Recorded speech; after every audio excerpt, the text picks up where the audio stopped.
I'm gonna close my doors because I got all kinds of people in here. Well, aloha, kahiaka, everyone. Good morning. Good morning. I'm Peter K, and you are on the Aloha Friday Hawaii Real Estate Show, where you can ask us anything. Today is August 16th, 2024. And if it's not August 16th at 9 a.m. Hawaii time for you, you're on the pre-recorded version, and you've got YouTube chapters you can kind of click forward to. But if you did click forward to those YouTube chapters, and whether you're here with us live or not, here's what we've got planned for you. Our E Komo Mai, by the way, means welcome in Hawaiian. That's a welcoming term that we say. We say E Komo Mai to come into my home. The lineup for today. Here's what we got for you today. We're going to go for some Hawaii news, quick stuff that I found is helpful that you're going to probably want to know about. We have some market updates. That will be going through the various markets on the islands. Your questions, which is the most important part of the whole show, is your questions. And we'll be talking about some diamonds and deals, properties that everybody thinks are really awesome in one way or another. And we're going to close up with some motivational thoughts. So before we do that, though, we have to warm up the microphones. And I know I have to get my internet connection seems to be spotty. So we'll kind of see how that's going to go. We need to warm up. And so we're going to warm up with our good friends over here. We're going to go clockwise. We've got Dylan Nonaka, who's from the Big Island. We have Ashley Wasan, who's from Oahu, and we have Heidi Dellinger, who hails with us from Maui. Let's talk counterclockwise. Heidi, Heidi's famous for her coffees. Heidi, what is your coffee today, and how are you doing? I'm doing great, Peter. The coffee of the day is the Maui mocha, it's not a mocha with chocolate in it. It's actually the type of coffee bean, and it is delicious, and it's making me happy. It's a little bit warm outside. I was on kind of a long walk, and the sun's out. It's in the 80s, but it's summertime. It's August here. So yeah, doing great. Good to see all of you. Great to see you too, Heidi. Thanks. Yeah, it has been muggy. Last night I had rarely do we have to put on the AC, but last night was one of those nights. But thank you, Heidi. Ashley, what's happening, girl? What's going on your side of the island, and how are you doing today? Nice necklace, by the way. Is that a shell? Is that made from? What is that? Puakinikini. I got it for my birthday. My other half got it from Lex Breezy in Kailua. And is it your birthday today? It was last week. Happy birthday! Happy last week. Happy belated birthday. Nice puakinikini. So what's going on your side of the island? Hot is correct. It has been quite toasty. I mean, we're certainly enjoying it. It's always nice to jump into the ocean and the pools when it's nice and hot. I like when the water is warm. I know some people, especially now, are into the cold plunges in cold water, but give me a good bath and I'm happy. I think that I'm going to enjoy the next month of this, and then we have the rainy season coming soon. So soaking it in. I am wondering if we're going to have an early raining season, because we've had I can't recall if it's uncharacteristic or not, but there's been a bunch of rains in the past few days. It's been raining much more than it normally is. But hey, you've already got a fan. Monica is with us. Monica Martinez, happy belated birthday. Actually, aloha from Kona, everyone. Aloha to you, Monica. Thank you for joining us. And hey, Thanks, folks, hey, folks, listen, if you're on with us right now, let us know. We're still warming up our microphones and letting the Facebooks and the interwebs do their thing on the YouTubes. Let us know that you're here. Give a quick shout out. Let us know where you're coming from. It's always fun to kind of see who's with us and where they're from. And thanks to you, Monica, for chiming in. Dylan, how's it been on the Big Island? How's the weather been? How have you been? What's the shirt today? Well, this is a Manaola, one of my favorites. It's one of those that you can throw in the washing machine and dryer and not have to iron. So it's always a huge benefit. But I've been gone. I've been out of town for a while. I was over there in Oahu. So I missed the show a couple of weeks in a row. And but it's good to be home. I was gone for like 10 days, and the weather's beautiful. It's like it always is. No surprises over here. And today's a big day in our personal lives, because my son got his license, and so he's taking his friends and his brother to the beach with his truck today, which is like, mom's a little bit stressed out about that, because it's a new it's a new world. They're going down all by themselves with no supervision. So it's a new era. Big milestone. Yeah. Big milestone. He's got his truck and going down with his friends. Damn. Yeah, happens quick. All of a sudden, it's like overnight. It's like, you think things happen gradually, and that the license thing is a big thing that happens overnight. So yeah, that's the fun of Go ahead, Ashley. Wow, I'm like also. I don't know if anyone remembered that Dylan has a kid that's old enough to get his license. I forget. I'm pretty old. That's true. Don't forget, I'm pretty old. No, you're not. And I didn't start that young either. So Yeah, it's good genes. All that stress keeping you looking young. there you go. That's it. I've got to, want to say a quick shout out to Judy. Judy Weber, actually, excellent, Judy. Thank you for joining. Judy is a senior member of the Islander Ohana and is actually coming on board to help us. Judy's going to be running the Facebook page of Living in Hawaii. So great to see you, Judy. And folks, if you're with us, like Kathy here, Kathy Stellman, aloha from San Diego. Let us know that you're here. We'd like to say hello to you and recognize you. Let us know where you're from. It's always fun to kind of see who's joining us and who's a part of our Friday Ohana run. You know, Dylan, you talk about milestones, right? There's all kinds. So milestones, change over the year. So the milestone I'm at now, specifically with driving, I'm at the milestone now where my daughter says, "Dad, you're not driving. I'm driving." And I'm like, "Okay, cool. All right, I'm gonna sit in the back seat or whatever. I have a designated driver now. As I guess is awesome. Yeah, but that Dad, you shouldn't be driving. I'm like, oh, okay, all right, I'm good. That's my favorite part is if my son's with me, I will never ever drive again. So I love it. I think it's great. It's awesome. It's totally awesome. Yeah. So cool. All right, great. Hey, so why don't we do this? Let's kind of hit some news. I caught a bunch of stories, and then we have a big topic that we're going to talk about in a moment. But I did want to kind of bring some stuff up that I thought that people might find interesting. Okay, so here's some of the news. So now it's kind of funny. I was just talking about that it's getting wetter, but the stories are saying that we've got dry conditions going right now on all the islands. Actually. Above normal significant fire potential for the entire state. Looks like we have a drought condition right now. I hope it's going to end. The Big Island has drought conditions. It says drought conditions could be coming for the second consecutive month. Much of the Big Island has had normally dry weather. North Kona says they're down. Even Princeville, Kauai, which nearly never happens. You never hear this. Nearly all gauges on Kauai record below average rainfall. So it'd be interesting to kind of see what's going to go on with that. Lahaina is having their 1 year commemoration. And I thought one thing I wanted to share with everybody on the Lahaina story was one thing that really is emblematic is check this out. This is a paddle out. So what's a very, very popular thing for surfers to do, watermen of all kinds, is to commemorate, especially if there's a funeral type of event, if there's a commemoration, there's a paddle out, and thousands of surfers, I don't know about thousands, but many surfers paddled out to commemorate the 1 year story, the 1 year tragedy of Lahaina. And there's a bunch of other things that went out. Yeah, it was thousands, 4,000 people attending a paddle out on Thursday morning. That's a lot of people went out. So on that same commemoration, there's a couple of other headlines that I thought you might find interesting. One of the other one is that 1 year later, no cause or origin for Lahaina fire is available. Now, this just feeds the conspiracy theories, right? That's what this does. If you can't give us something 1 year later, I'm sure there's good reasons for it. I'm sure investigations take time, and I'm sure but when you tell people 1 year later we have no idea, that's what fuels conspiracy theories. So that's the way I'm seeing it. Okay, there's a bunch of other stories over here. Oh, okay, one of them that's interesting. There's always we've talked about this a lot on the show about perverse government incentives. One that I thought was interesting, and I think if Heidi has touched on, Maui property owners are pushing tenants out to house wildfire survivors for more money. Surprise, surprise, surprise. The median rent in Maui has jumped 44% since before the fires. So for landlords, the quote here is, for landlords who typically rent to locals, the numbers offered by the state were stunning. $5,000 a month for a studio or a 1-bedroom home, $7,000 for a 2-bedroom, $9,000 for a 3-bedroom, and $11,000 for a 4-bedroom.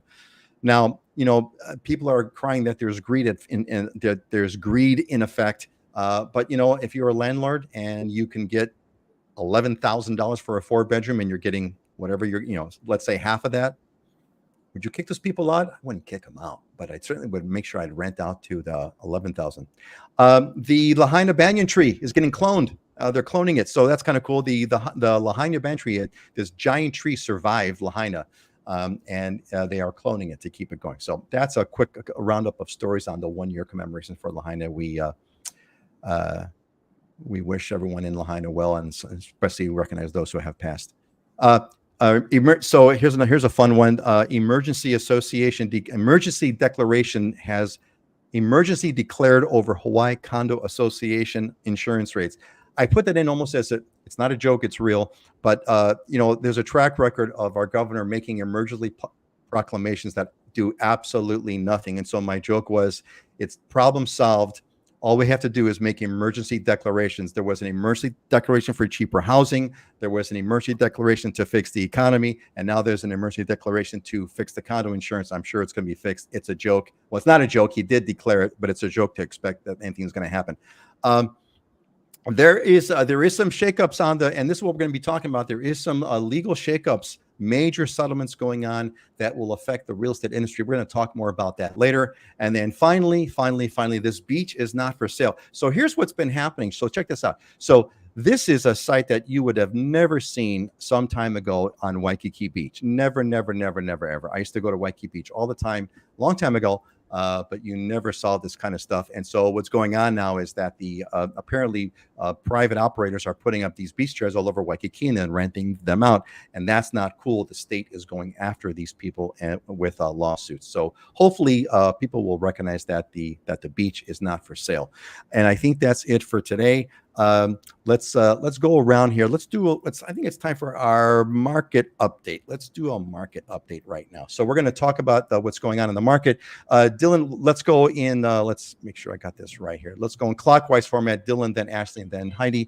Dylan, give us the update. What's been happening on the market? How are the trends going? What's happening?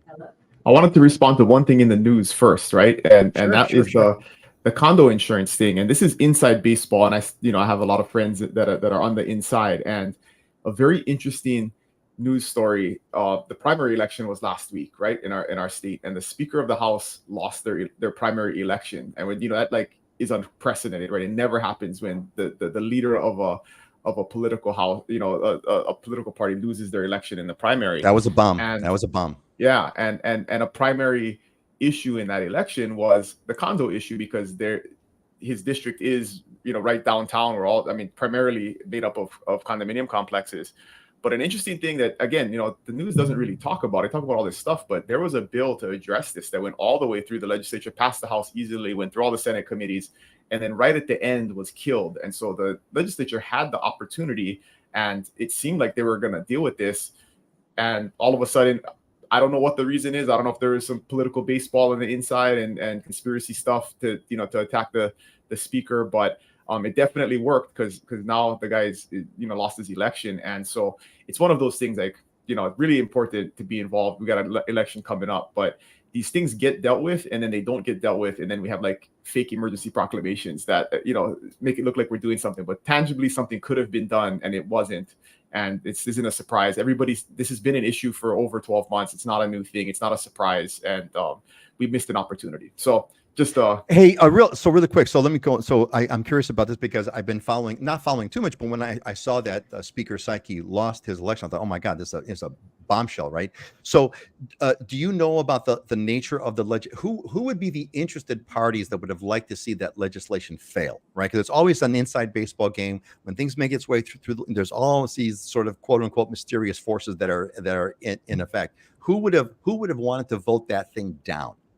Well, the theory is that the enemies of the speaker, right? And so something that's unique, and I guess not unique about Hawaii politics, but because it's such a one-sided state, it still doesn't mean everybody's on the same page. And so there's many sub-factions within the parties in power, and they're always trying to vie to take over the speakership and take over committees, and there's all this inside baseball that happens. And so the theory is that somebody in the Senate got together with the folks in the House and said, we're going to kill this bill and it's going to hurt the speaker, and that's our best chance to get rid of him, and then let somebody else rise to power in the House. So that's the only thing that makes sense, because obviously, there's no this would only have benefited thousands. I mean, tens of thousands of people who are really struggling. The condo markets and all the, coming back to real estate are down significantly, mainly because of this problem with HOAs going up or the inability to insure. And it's crisis level, right? I mean, such a huge number of our single family homes are condominium complexes, and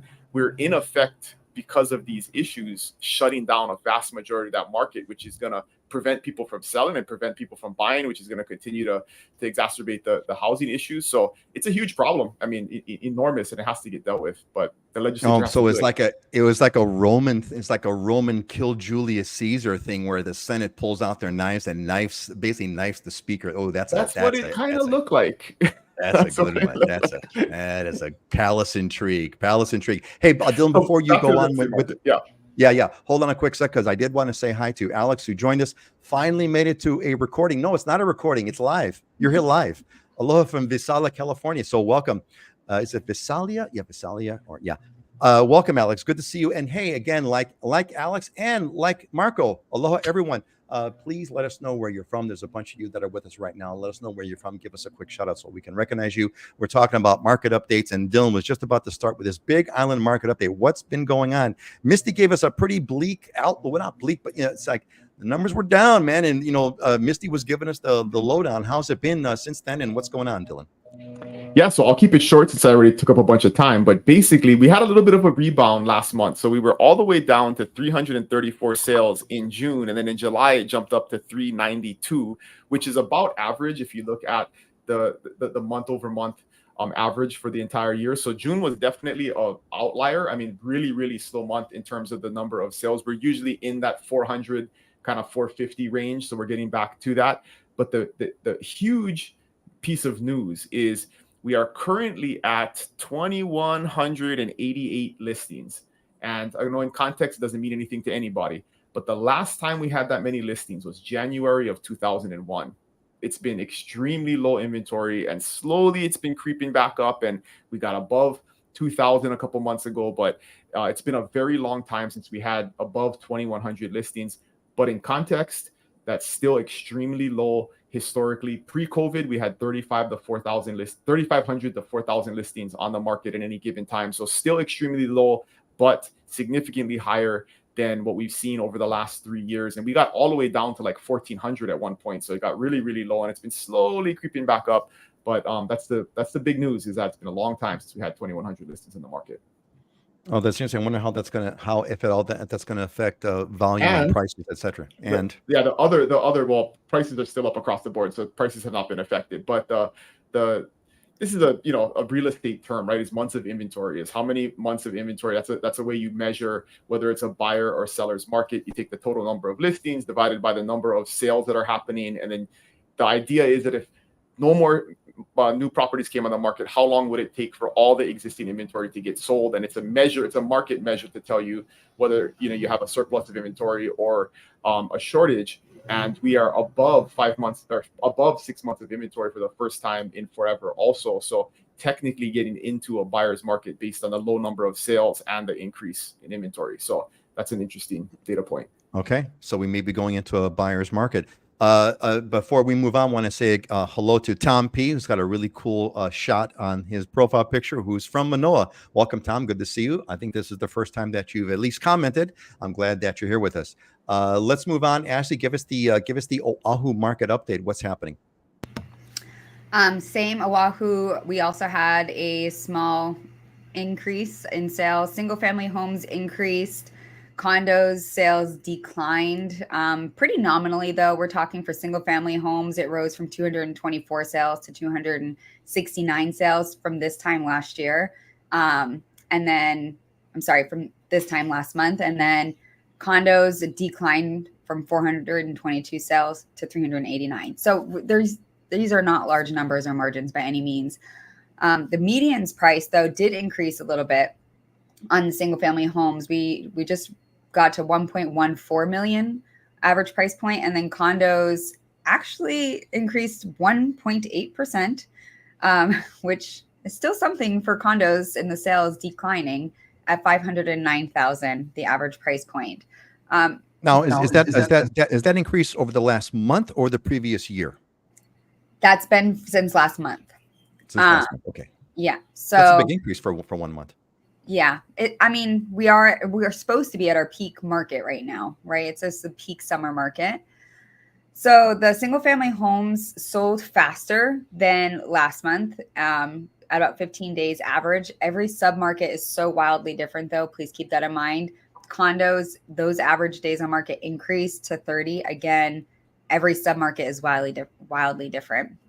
The inventory increased from both single families and condos. So just to piggyback on Dylan, more inventory, less sales does reflect in your total higher days on market, but also your months of inventory, which again, we're shifting also into a buyer's market. We're still technically not, though. We are, again, I think for the last 3 shows, I said it's a great market for both buyers and sellers. That still stands. So you're sticking with your story. That's my story, and I'm sticking to it. Both the buyers and sellers. It's gonna be interesting to kind of see how it trends. It's my exactly, and I'm going to be wondering how.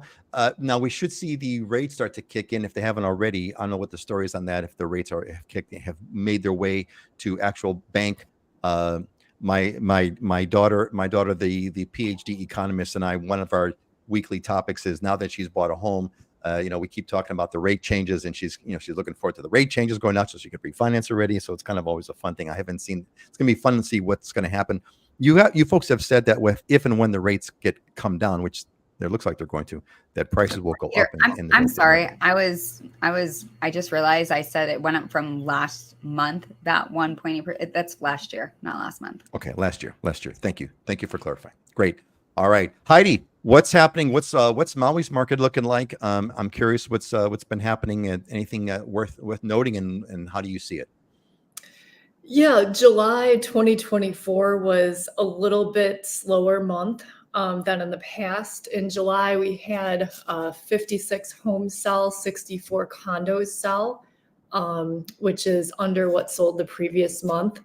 I'll just give some year-to-date statistics because over a little longer period of time, we can get some more perspective. Median price of a single family home is at 1.3 million, which is up 12% compared to last year. Median price of a condo on Maui, 880,000, which is up 5% compared to last year. Median days on market is about 79 days. Over half of homes sell at their asking price or above, and about 40% of condos do. With more inventory, what does that mean for you or for the market? It means buyers have more options than before, and there are some really nice properties coming on the market that, 2 years ago, people would have just been crazy over. And the thing about real estate is unique. So like not every property is exactly the same. And like some of these properties that are coming on, they might not be on the market again in 10, 20 years. So it's a good time for buyers to be able to shop around and look and have a little more leverage than in the past, because we've just had such a strong seller's market the past few years. So it's an interesting time as always. But yeah, we're just keeping on over here. May you live in interesting times is a Chinese saying that says, good luck. It's actually a downer of a message, but it's interesting. We do live in interesting times. Heidi, what really struck me is that, it's year to date, right? So you're getting all of 2024 from January, presumably the year to date, which means it's also to me an interesting perspective because it also completely includes all of the fallout or whatever the fallout has been from the Lahaina markets, right? The Lahaina fires have been fully instant, and I don't see any massive change from your previous year, right? I'm seeing like in other words, there's been no fallout, there's been no crazy thing has occurred, no major increase or no major decrease, no major fallout, which is an amazing fact. If I was to ask you, Heidi, what is it about, why didn't more stuff, how can the market in Maui be so stable despite a catastrophic event. 2,500 homes were taken off the market. I mean, it's an unbelievable event. Yet the Maui market, if you didn't tell me that there was a catastrophe last year that wiped out most of Lahaina, I would have never guessed. Do you have what's your answer to that? I mean, how do you say, like, how can the market be so resilient? Well, I mean, those stats are just overall island-wide stats. I mean, we were in a low inventory market before with a fairly low number of sales. So, I mean, I think what's happening is obviously we're not having sales in Lahaina, but there's more sales maybe in central Maui or some of the surrounding areas as people are moving around. And just looking at the overall stats, I mean, I bring these up because it's a good overall perspective of the market. But I mean, as Ashley mentioned, there's many different segments in the market. And we're seeing some segments of the market right now on Maui that are much weaker than they were last year. And then, we're seeing other segments of the market that have picked up and are moving. So it's not something, I guess, we can just, give a 30-second overview. Once you kind of decide which segment of the market you're interested in, it's important to connect with a good agent who can give you some good perspective and knows that particular area. Interesting. So the headline is, it's complicated. It's complicated. There's a lot of things going on. There's a lot of the moving parts. It's complicated. Thank you, Heidi. I appreciate it. All right, we're going to move on. We're going to have a big topic to talk about, as I alluded on the on the news. And the big question we're going to hit today is, do I have to pay commissions? There's a landmark ruling that's dramatically affecting the way that commissions are being paid or computed for people that are buying homes, either buying or selling homes. Big change. And I'm going to play the average armchair person who wants to buy a home or wants to sell a home, and I'm kind of hearing some stuff about the commissions going on. We're going to talk about that. But first, I have to make I have a big announcement that I have to make here, which is that the Islander. Okay, so this is like, it's not a secret. It's going to be well known in next week. But islanderohana.com, you want to go to islanderohana.com and just get pre-registered. There's a join now button. Click on that. It doesn't cost you anything. Just put in your email address. The Islander, you hear me talk about the Islander Ohana. Judy is a member of the Islander Ohana. Those of you that are coming on a regular basis, you hear about this all the time. We're going to be launching our next cohort. It's going to be a select group, a very limited space cohort. It sells out all the time. We're going to be launching. I'm going to be announcing the registration process next week. Make sure you're on the newsletter. The newsletter is livinginhawaii.com. Go there, get on the newsletter, or just go right now to islanderohana.com. If you're not on the newsletter, get registered. Here's what the Islander Ohana is all about. It's really all about living the dream in Hawaii. And what I put together this thing is to help people avoid a disastrous move. So many people come to Hawaii under the wrong pretenses, and really ends up being a disaster. This helps you eliminate that possibility. There's decades of wisdom that normally Hawaii is a very different place.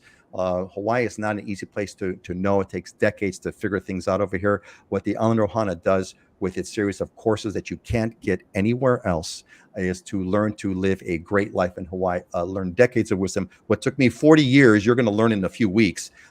Make new friends. We have a great social network. Over 100 people now are part of the Islander Ohana, and they're just a fantastic group of people. We have get-togethers every so often, and you get to connect with trusted locals when you need help about, hey, where do I go to get a handyman to do this, or where should I go to buy that, or what can I do to do this? You've got trusted locals that are going to help you. So it's going to start in October 2024. That's when it's going to start. I'm going to make the announcement next week. If you're on the newsletter, you're going to know about it. If you're not on the newsletter, go to islanderohana.com, get registered. It's going to be a big deal, and I'm looking forward to it. These things are always a blast. All right, station. The commercial is over, so let's do this. So here's the big. Okay. By the way, before we move on, I just want to say, if you're listening to us, let us know that you're here Give us an idea where you're coming from. We'd like to know that you're with us and you're happening with us.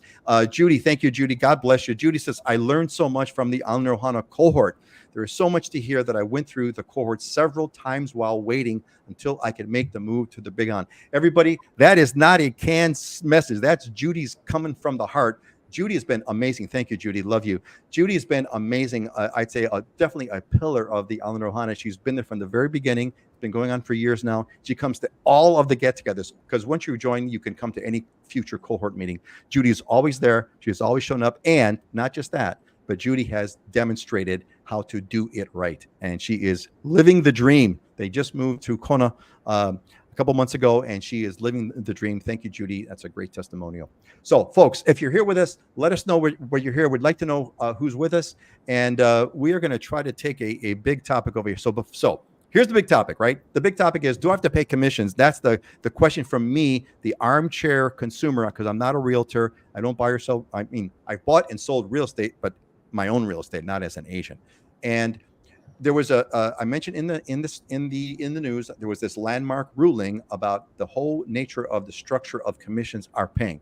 So here's what we're going to do. We're going to try to go into this deep issue. And I've already warned, I warned Dylan and Ashley and Heidi off camera. I said, look, I'm going to do this. It's a tough topic, but you're going to have to forgive me in advance if I cut you off, because if you're going into the weeds on me and my eyes start rolling back into their sockets because I don't understand the technicality, I'm going to bring you back to earth. Because what I'd like to know is this. Here's what I want to know, and I think what the goal of this talk is to give people that are looking to buy or looking to sell an idea of what's going on with the commissions. So let me kind of just start it out this way first. It's like, okay, if you've ever bought or sold real estate anywhere in the United States, it pretty much has worked the same way, and that is going to undergo a massive change. And that is when you sell something, typically you're going to pay 6% commission, and that commission of 6% gets, this is what my understanding is. I'm not a realtor, just as the person who's bought and sold a bunch of properties over my life, right? 6% commission, give or take, 6%, and then it gets split 3% and 3%. 3% goes to the listing agent, and 3% goes to the buying agent. And I know that as a seller. When you buy, you don't even think about that because you don't even know about it. When you buy, you get a realtor to help you. They drive you around in their nice car, and you go to look at a bunch of houses, and you buy something, and you pay the price. And then in escrow, you might see commissions being split between who and who, but you kind of don't care about any of that. It's not an issue. You don't know about it. All you know is that the seller pays the commissions. That's all you know. That's all going to change. That is all going to change. And I actually don't know how it's changing, and that's what the topic is for today. And before we get into that, I wanted to give a hello to Sung Ye Naomi Nordquist. Hi from New York. Always love listening and joining live when I can. We love it that you're here. We love it that you're here. All right, so back to the topic here. Do I have to pay commissions? Let's just pretend that let's take the buyer side, because I think the buyer side is going to be the one that's going to change more. So I'm going to look to, my wife and I want to buy a condo. And traditionally, we never thought about paying commissions because we kind of knew that was paid for by the seller and it was somehow split with the agents. We really didn't care, except the agent that's with us cared. That's why all agents always kind of want us to work with them. But how is that changing? Dylan, why don't you start, and then let's get into a conversation about this. What's going on? Do I have to still pay? I'm buying a condo. My wife and I are buying a condo. Do I have to pay commissions now, or what? How's that work? Well, let me start with answering the question simply. The answer is no. You've never had to pay commissions. It's never been forced. It's always been negotiable. 10% of buyers and sellers historically, no matter what the market is doing, do this on their own. They figure it out. They don't use a professional, and they either do a for sale by owner or they buy a property unrepresented. So there's never been a rule. There's never been a law. You've never had to pay commissions. Just 90% of people choose to use a professional to help guide them through the most important and large transaction they're going to do in their lifetime in most cases.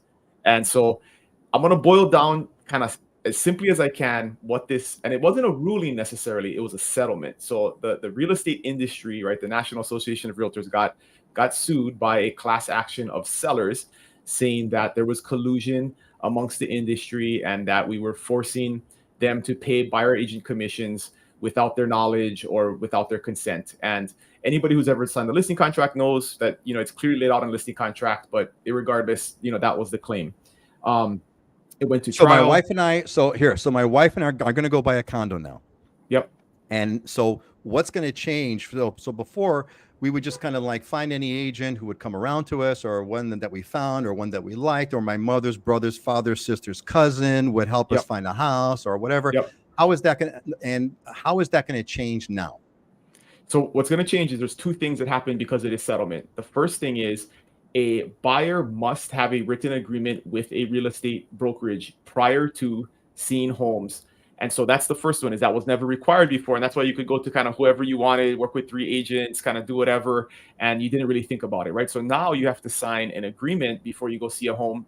It can be exclusive. It can be non-exclusive. It can be for a day. It can be for 6 months. It can be for 6 years. That's a negotiable thing. Okay, great. About. So even with my, I'm going to have my brother's father's sister's cousin help us find a home. We're going to have to sign. We're going to have to do some kind of a written agreement that we're going to have to sign with them. That's going to tell us something, right?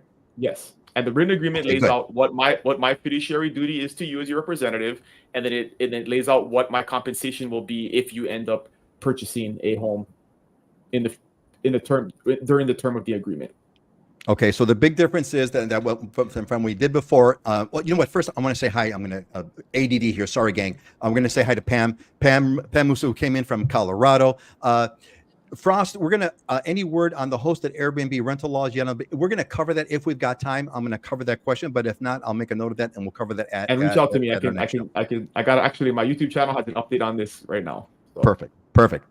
See Frost, see Dylan's YouTube channel, and if you don't know, send us an email or a message, and we'll get you in hand with. Okay, all right. So I got that. So what was different before was we would just kind of hang out with agents, and frankly, I always wondered how would they work with that line? Could we switch, or would they get pissed? We never did that. But now I got to sign something. So my wife and I are going to sign something with somebody probably. And here's the big technical difference, right? Is before, what we would do as listing brokers is we would talk to a seller and we would negotiate a commission with them. And customarily, we would split that commission, like you explained, with the brokerage that brought the buyer. We can still do that. We can absolutely still do that. The second thing that the settlement does is we cannot advertise that on the MLS. So I cannot say, as Dylan Nonaka listing broker, hey, I'm going to pay you as a buyer's agent 2.5% or 3% or whatever the seller agrees to. Now we're going to have to communicate that off the MLS, or the buyer, and they always could in the past. I mean, the seller always could in the past just not offer a commission at all. And we're going to have to negotiate that at the point of making an offer when buyers come to the table. So that advertising is more on the seller side. Is that right? The advertising is on the seller side, where we're saying that the seller's agent can't advertise. Because I remember once. We can't communicate it on the MLS. You can advertise it in print media. You can advertise it on email. In the MLS listing itself. The MLS listing itself. What? Okay. Yeah. So really quick first. Hey, folks, look, we're hitting a complicated topic that is going to probably affect you if you're looking to buy a home or sell a home. It's going to probably affect you. So make sure whatever questions you've got, if you got question marks in your head, pop them in the comments so we can address it. It's really important. I want to make sure that we get your questions answered. Okay. So what you're saying is that before you would have to put, because look, I remember I actually did do a for sale by owner. The very first condo I bought, I did a for sale. I tried to sell because I didn't want to pay commissions. So I did a for sale by owner. And what ended up happening is that a realtor came in and said, what I used to put on now when I would advertise it, this was back in we had newspapers back then, actual want ads in newspapers. And I advertised it in, I would say something like, I would say something to the effect, I forgot what the word was, that I'll pay a commission. Okay. If you sell the house, I'll pay the commission. And we ended up selling it through a realtor who took the commission, split it with his buddy, and then they both sold the house. So anyway, but what you're saying is you can't advertise it on the MLS system. What you used to, I'm assuming you used to put it, if you used to put will respect commission or whatever, or something like that? How well, the technical difference here, right, is that and the 17th, so tomorrow is when this whole thing takes effect. So the way it was pre the 17th is that as a buyer's agent, you had a guarantee of compensation from the seller, and so that compensation was pre-negotiated via the seller's agent, right? And that is what the crux of the lawsuit is trying to prevent and say we shouldn't do anymore, because the seller should have the option to negotiate, if any, compensation and commission at the time of the offer. So we can't say, hey, Ashley, if you come and, show the house that I have listed, I guarantee I'm going to pay you 2.5% or 3%. She's going to have to ask for that via the offer. And if we negotiate and the seller doesn't agree to any type of concession or compensation, her buyer, because of the agreement that they have signed, is going to have to cover the remainder of that cost. And so it affects both sides somewhat equally in terms of the negotiation. I think at the end of the day, and I'll let the ladies respond, in most cases, sellers are going to see the value of incentivizing the buyer's agents in the community to bring their buyers to look at their property. And in most cases, I can tell you on the buy side, even if a seller is saying, no, I don't want to pay any commission, I'm not offering anything, it doesn't prevent a buyer from asking for some type of concession in the offer. And so the cost doesn't go away, right? At the end of the day, the cost doesn't disappear for either party, and it's going to be negotiated at the point of sale. And that's the big difference that consumers have to be prepared for, is you want to make sure you fully understand what's going to happen at the point of getting an offer, and have an agent who can negotiate this on your behalf and get you the best net, either cost or net proceeds at the end if you're on the sell side. So it's significant, but at the end of the day, it's going to feel similar when things all shake out, because it's going to be very market based. Where I remember a time, if you've been in the real estate industry for a while, seller never wants to pay a commission, right? They're like, why should I pay additional money? But if it's a buyer's market and there's many properties on the market like yours, I remember a day when sellers would ask, hey, you think we should offer 4% instead of 3%? Or you think we should offer a $10,000 bonus if we get it sold before the end of the month? So they would further incentivize buyer's agents to sell their home, because they're motivated to get it sold, right? You can do that via a price drop. You can do that via concessions. There's all kinds of ways to do it. But at the end of the day, those costs don't go away. The cost of professional representation doesn't go away because of a settlement. Okay, so here's thanks, Dylan, for laying out some groundwork. So I want to hear from Heidi and from Ashley. Just chime in here. Here's the question I want you guys to focus on, because look, you all are realtors. You're in the business. You represent sellers. You represent buyers. A lot of stuff is going to be affecting you. And what I want you to do now is, I don't care how it affects you. I care how it affects me. That's what I care about. It affects me, the buyer or the seller. So let's put me, I'm going to say I'm a seller now. So let's just say I want to list my home. I want to put my home on the market. My wife and I, we're retiring. We're going to sell. We don't no longer need the big house. We're going to sell the house, and we're going to we're going to buy something else. So how am I going to be affected now versus what I was before? So that's what I'd like to know. Talk to me, the seller that's looking to list with an agent, how this is changing my world. Ashley or Heidi, just jump in, and then go ahead, Ashley. I have one, how it affects you as a seller is the same. You still have the option to use discount, flat fee brokerages. You can offer no compensation. You will now negotiate how much you're willing to pay your listing agent. And in that listing consultation, you guys can have a conversation to do 3 options. 1, still offer compensation to the other side, which would only be advertised off the MLS through emails, paper marketing, etc. 2, state that it's negotiable per offer as it comes in. Or 3, offer a concession amount to a buyer, because that buyer can pay the commissions directly to their agent. No longer are listing agencies paying buyer agencies. Now, buyer agency compensation will be paid by the seller directly if the seller chooses. So what used to be the case then, so just to clarify, so what back in the old days, I was told, or whatever, it's like, you got to pay 6%. It's a 6% thing, and then we'll split it. It gets split some magical way. I really didn't know how it worked, but all I knew is that I was going to pay 6%, and I knew it was going to get split between the buyer and the seller. What you're saying now is that has to be more detailed up front. I have other options as a seller. Correct. Is that right? That's the whole purpose of the lawsuit, because people felt like they were in a chokehold of having to pay 6%, which never was the case. You could go with a flat fee broker of $5,000. You always had the option, and people were confused and felt like they didn't have an option, and it was very convoluted. No one knew how the buyer's agent got paid. The sellers just knew, I pay 5-6%. It is what it is. So now it's you're paying your agent a certain dollar amount. The buyer's agent can negotiate their own commission, but the seller can still agree. Like my clientele base, my seller base is often house flippers and investors. So my house flippers and investors, they know that I'm still going to at least encourage them to pay the 5 or 6% that they've always had before and give half of that to the buyer's side, to the buyers directly.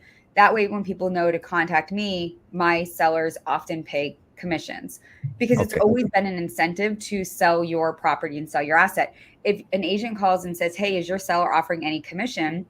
And they say, no, they're not. Just as before, that's going to be more challenging to get more buyers to your door, because the buyers are going to have to pay their agent and they might not have the money to do so. So if a seller is not willing to pay that commission, and in their head they have, I'm only paying 2.5%, 3%, the buyer can pay their own way, you have less buyers who can afford to come to your property. That's how it affects you as a buyer and as a seller. And two, it affects you as a buyer. I want to hold on a second. I want to flip onto Heidi just for a moment. So I want to get Heidi's take. Heidi, what's your you could either, I mean, if you want to, whatever you want to add to here, Heidi, or if you want to add further, maybe some from the seller's agent perspective, but whatever you want to talk about, how do you tell this to either a seller like me who's going to sell my house? What do I got to do differently? Or how do you talk to a buyer who's now, I'm hearing that, wait a minute, I got to pay you directly the commission, that the seller's no longer paying it? How is that working, Heidi? How do you explain that? Or how are you going to explain it starting tomorrow? I mean, there's two parts of the commission. So there's a commission that you're paying to your listing agent for their services as a listing agent. And now it's kind of a decoupling of the commissions where the buyer agrees upfront to pay their buyer's agent a certain percentage. Now, I'm representing multiple sellers right now, and they all still want to offer an incentive to a buyer's agent because they want to sell their properties. They could choose to say, oh, I'm just, paying you, the listing agent, X percent, and then we'll negotiate later with the buyer.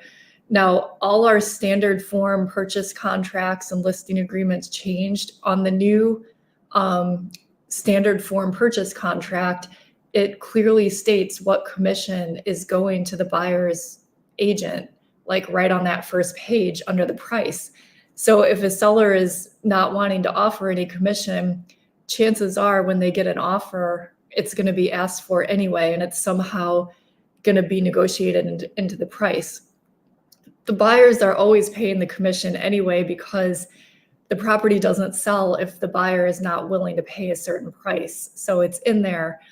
So really quick. So Heidi, what I heard you say was that basically, as far as a seller is concerned, just like when I did a for sale by owner, I knew I had to pay the commission.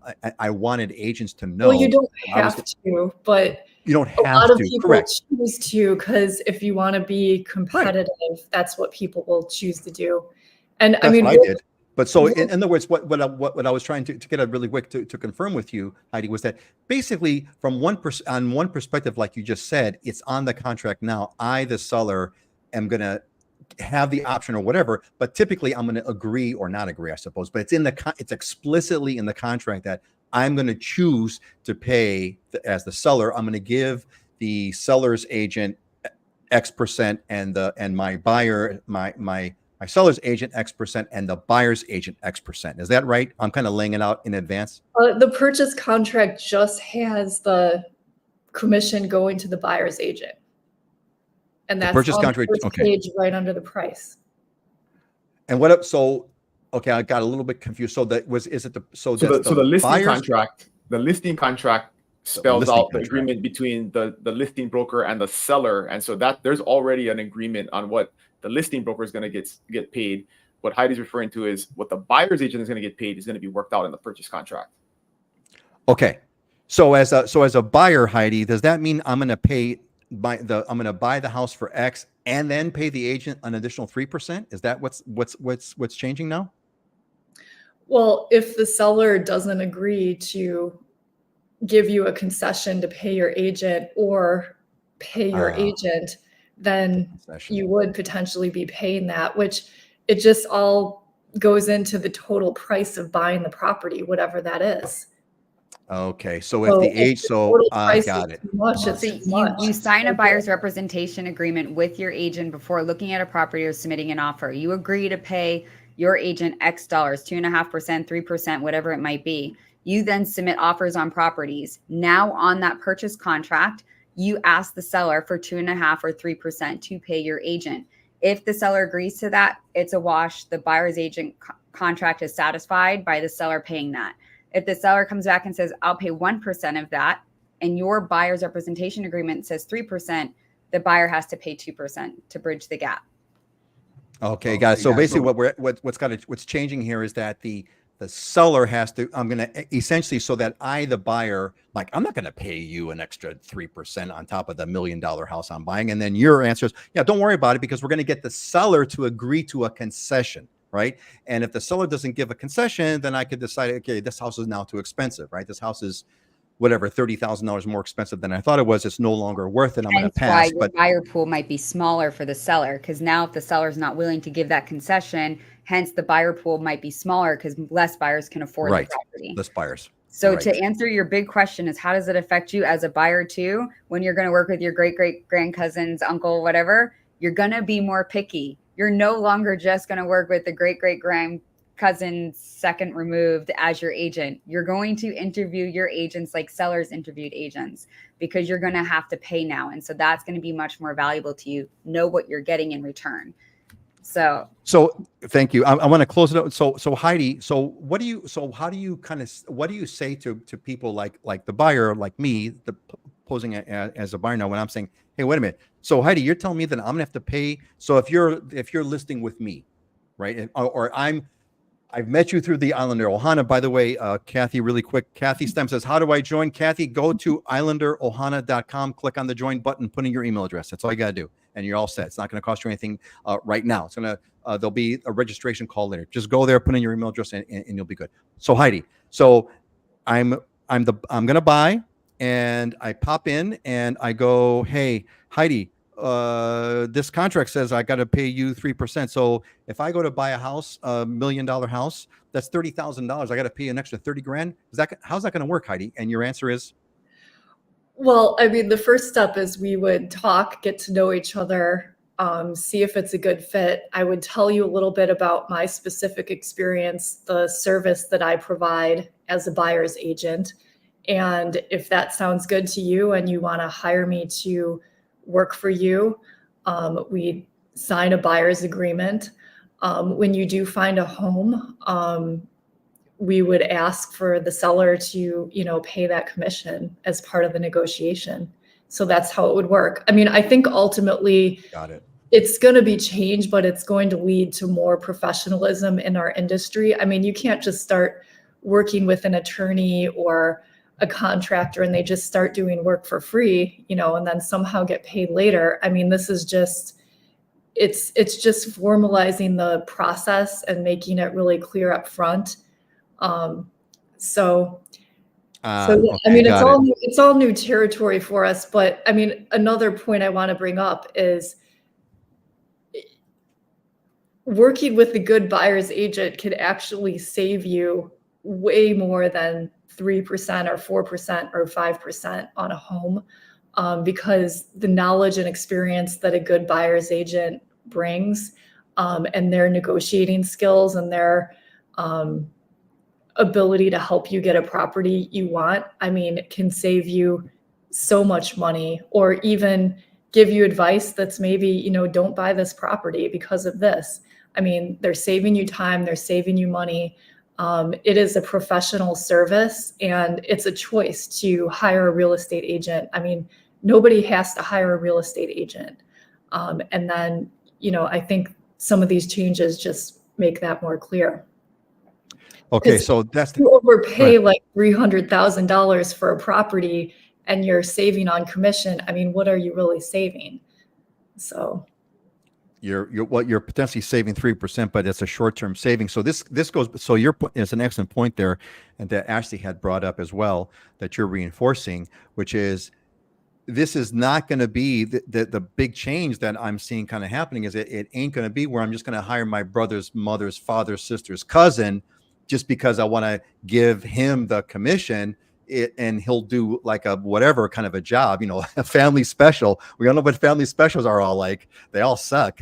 But you're going to, because I know now, because he's going to come back and say, okay, this is, yeah, thanks, uncle, but you got to sign this agreement now. And before I sign that agreement, it's like, oh, wait a minute. I got to sign something. I'd rather pay a professional who's going to do a great job. I'm going to really analyze that. Dylan, you just unmuted. You want to add on that? Here's the golden piece of most important advice for somebody looking to buy property is do not sign anything until you've had a proper consultation with that person. So what's going to happen is agents now who are not professionals, who are not preparing for this, every buyer they come in contact with is they're going to stick a form in their face digitally or physically and say, you must sign this before we can do anything. And of course, you as a consumer should object to that. If that's the first reaction of your agent, your prospective agent, you should go find somebody else, because the first question that Ashley, Heidi, myself, our team is going to ask you is, have you bought property before in Hawaii? If you say no, we'll say, has anybody taken the time to sit down with you and talk you through the process and explain the market to you and what our services are?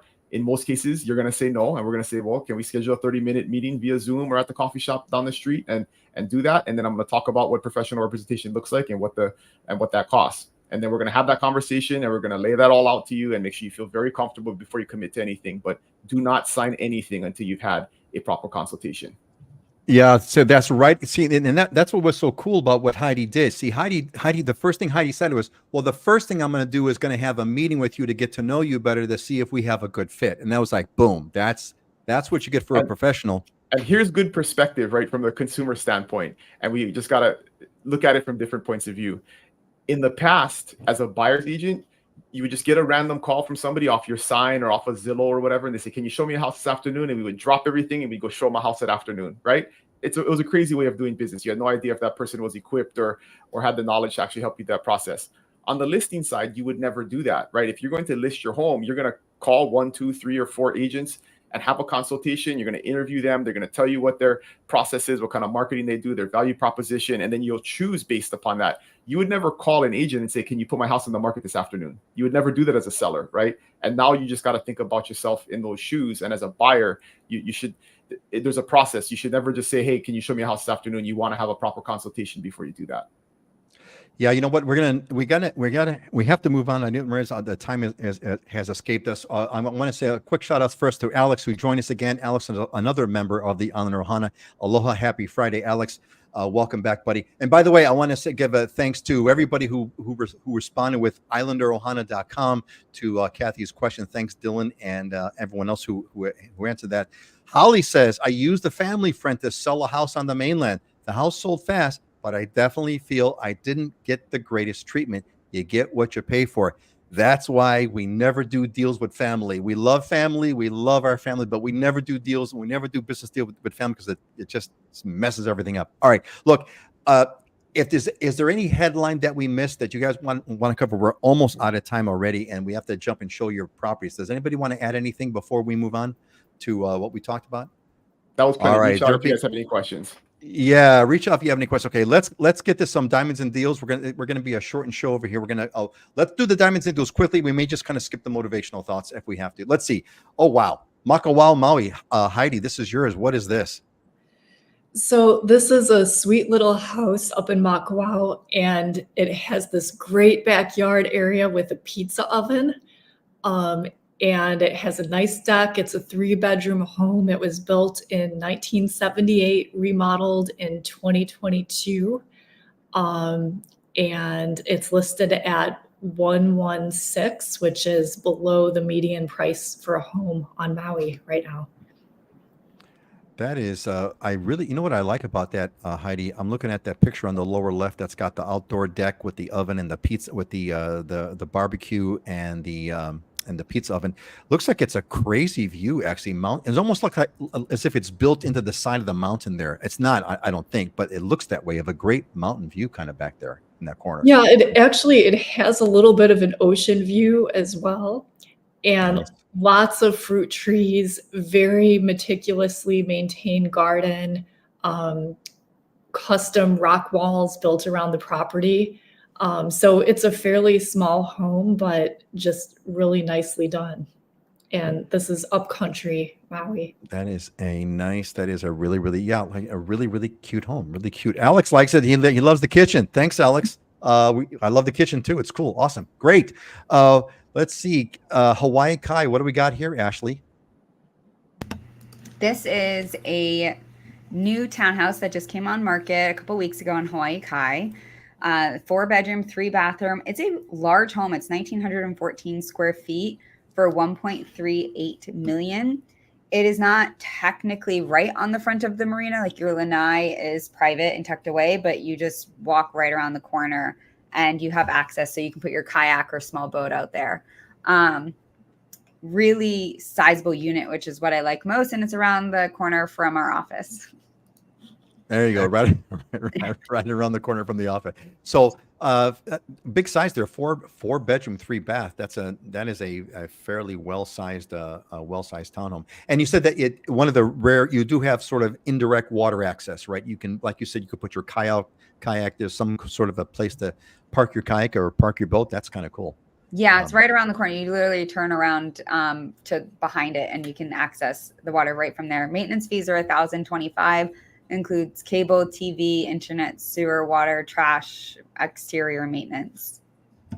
Awesome. Thanks. Good one. All right. We're kind of moving through this quickly, so make sure if you guys want to embellish on your properties, please do that. We got a little bit of time. Wow, Dylan, that blue ocean, man. What are we looking at, Dylan? Yeah, this is, I like to try and bring up some affordable stuff every once in a while that is definitely within reach. This is just a studio condo, but it's at Kona Bali Kai, which is a really popular vacation rentable, or you can live in it complex. And there's a little red dot. So this unit, the complex is on both sides of Ali'i Drive in Kona, if you're familiar with Kona. And so this one's on the Mauka side, so it's not on the water, but it's literally you walk across the street, and it's Banyans is like the best surfing beach on the entire island. So under 400,000, the HOA is only 610. You can short-term rent this, or you can live in it, but nicely maintained and upgraded studio condo right here in the heart of Kona. Man, that's, there's a part of me, I remember my wife and I were we realized we didn't want to get into being landlords, but every so often I get tempted to, I get, my whistle gets wetted by thinking about buying a relatively inexpensive condo, short-term vacation rental, throw it on Airbnb for the 9 months that you're not there, and use it for the 3 months and all that kind of stuff. So would be one of those. It's right across the street. And these kind of condos, easily do like 30 to 50,000 a year in income. So I mean, they rent really well, and especially because they kind of feel like a hotel room because they're a studio, but then they have a full kitchen and a full bathroom and stuff. So it's definitely a really popular option for couples and small families. It's the perfect unit. It's the perfect unit for people to rent. All right, great. Hey, thanks. Thank you all. That was some really cool properties. I mean, really quick. I feel like we kind of rushed through this really quick, but I appreciate that. So Heidi's a really beautiful home in Maui, really a cute home. You can get that feel. Ashley's nice big townhome right by the water there, and then Dylan's a nice studio. Not very rentable place. All right, great. Look, okay, we got a few minutes to go into our closing thoughts. If you got some closing motivational thoughts, folks, let us know. We'd like to kind of see those in the comments, but everyone has prepared what motivates them. Ashley, let's start with you. What's yours, and what does it mean to you? People can drive you crazy if you don't give them the key.